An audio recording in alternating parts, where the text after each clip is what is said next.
Everyone, welcome to my YouTube channel medical mentorship. आज की जो क्लासेस है उसमें देखते हैं डोनर स्क्रीनिंग टेस्ट। कल हमने पढ़ लिया था डोनर सिलेक्शन।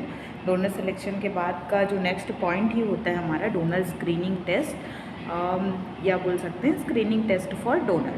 तो स्क्रीनिंग मतलब प्राइमरी कुछ जो टेस्ट परफॉर्म किए जाते हैं एज ए डोनर सेलेक्ट करने के लिए, जिसको हम स्क्रीनिंग टेस्ट बोलते हैं। तो जब डोनर ब्लड बैंक में आता है तो मेडिकल ऑफिसर उससे कुछ पूछताछ करके मेडिकल हिस्ट्री एंड लाइफस्टाइल के बारे में पूछताछ करता है। इसके अलावा कई सारे स्क्रीनिंग टेस्ट किए जाते हैं। तो ये स्क्रीनिंग टेस्ट कौन कौन से होते हैं देख लेते हैं। तो ये जो स्क्रीनिंग टेस्ट है उनमें से एक होता है आपका, सबसे पहले होता है हीमोग्लोबिन, सेकंड होता है बॉडी वेट, थर्ड होता है ब्लड प्रेशर, फोर्थ होता है ब्लड ग्रुप और फिफ्थ होता है test for transfusion transmitted diseases. मतलब ऐसे डिजीज़ जो ट्रांसफ्यूज़न के थ्रू एक पर्सन से दूसरे पर्सन में ट्रांसमिट हो सकता है, फैल सकता है, ऐसे डिजीज़ को हम बोलते हैं ट्रांसफ्यूज़न ट्रांसमिटेड डिजीज़। तो इसमें होते क्या क्या है, सबसे फर्स्ट जो टेस्ट होगा इसमें जो होता है HIV-1 एंड HIV-2 का टेस्ट होगा। सेकंड जो है इसमें HbSAg का टेस्ट होता है और थर्ड जो है HCV का टेस्ट होता है। फोर्थ जो है वो ये तीनों जो टेस्ट हैं ये एलाइजा टेक्निक के थ्रू लगाए जाते हैं। अब इनका स्क्रीनिंग भी टेस्ट परफॉर्म करते हैं, देन इनका एलाइजा का टेस्ट परफॉर्म करते हैं। तो पहले हम इन सब का स्क्रीनिंग टेस्ट पढ़ेंगे। देन होता है बैक्टीरियल इन्फेक्शन का टेस्ट। बैक्टीरियल इन्फेक्शन का जो टेस्ट है इसमें बेसिकली VDRL का टेस्ट हम परफॉर्म करते हैं। और नेक्स्ट होता है प्रोटोजोवन इन्फेक्शन। तो MP मलेरिया पैरासाइट जो है फॉर प्लाज्मोडियम स्पीसीज़ के लिए, तो ये भी हम यूज़ करते हैं। तो चलिए, ये जो तीन टेस्ट आपने देखा, ये तीनों टेस्ट को हम बोलते हैं वायरल मार्कर, क्योंकि हेपेटाइटिस जो है HIV जो है ये भी होता है वायरस की वजह से, हेपेटाइटिस भी होता है वायरस की वजह से, HCV भी होता है वायरस की वजह से। तो तीनों को हम एक साथ बोल देते हैं वायरल मार्कर्स बोलते हैं। तो चलिए वायरल मार्कर में first viral marker HIV-1 HIV-2 को डिस्कस करते हैं। तो सबसे पहले देखते हैं टेस्ट फॉर HIV। तो HIV का जो फुल फॉर्म है ये होता है human immuno deficiency virus.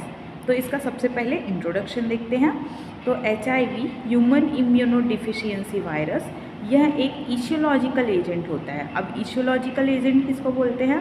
A viable micro organism that cause disease in human. तो ऐसे माइक्रो ऑर्गेनिज्म जो ह्यूमन बॉडी में डिजीज़ कॉज करके हैं उनको इशियोलॉजिकल एजेंट बोलते हैं, जिससे एड्स होता है। तो एड्स का फुल फॉर्म होता है acquired immuno deficiency syndrome cause होता है, जिसका transmission mainly infected body fluids for example blood product, genital secretion और ट्रांसप्लेसेंटल रूट। अब ये ट्रांसप्लेसेंटल रूट क्या होता है? प्लेसेंटा के through antibody mother to fetus में पास होना, इसी को हम बोलते हैं ट्रांसप्लेसेंटल।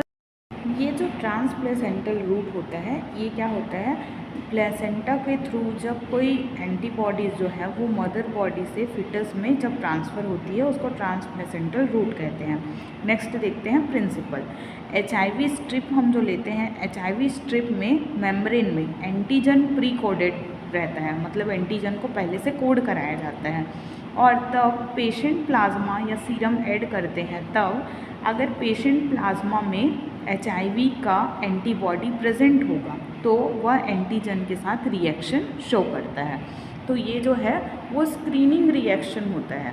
अब नेक्स्ट हम लोग देखते हैं प्रोसीजर में सबसे पहले देखते हैं स्पेसिमेन कलेक्शन। तो स्पेसिमेन के लिए होल ब्लड और प्लाज्मा और सीरम सैंपल कलेक्ट कर सकते हैं, बट सीरम सैंपल बेस्ट होता है, सीरम सैंपल को बेस्ट सैंपल मानते हैं। नेक्स्ट देखते हैं प्रोसीजर कैसे अप्लाई करना है।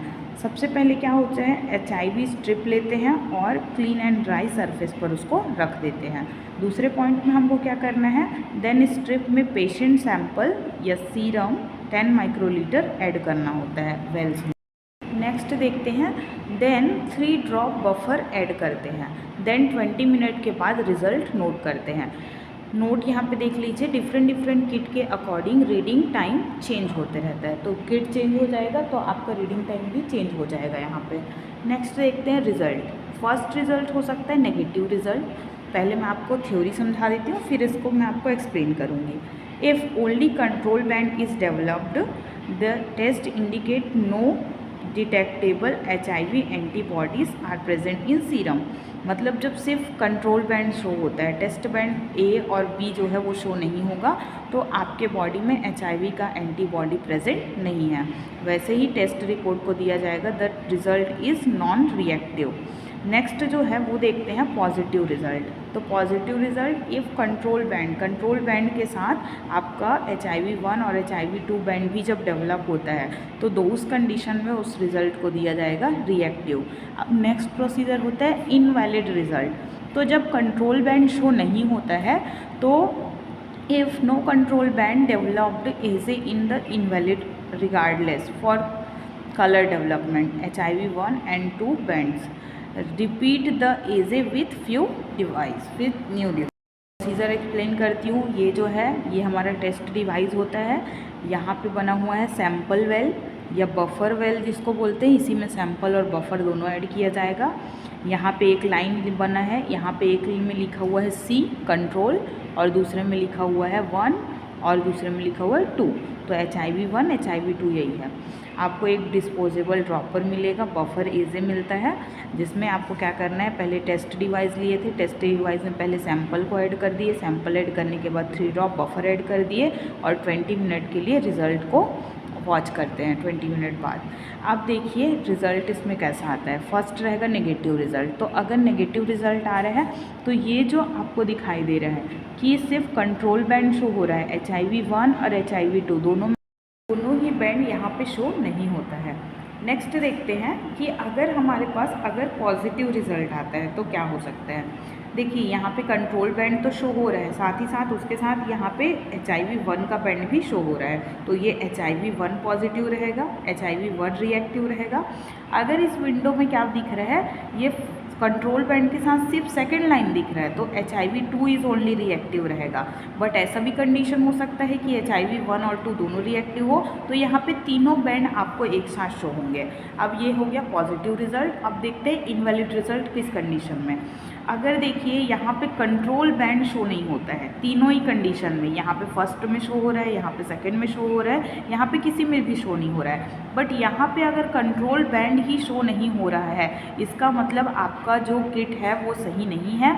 आप किट को डिस्कार्ड कर दीजिए और एक नया किट लेकर फिर से टेस्ट प्रोसीजर को रिपीट कीजिए। Thank you for watching.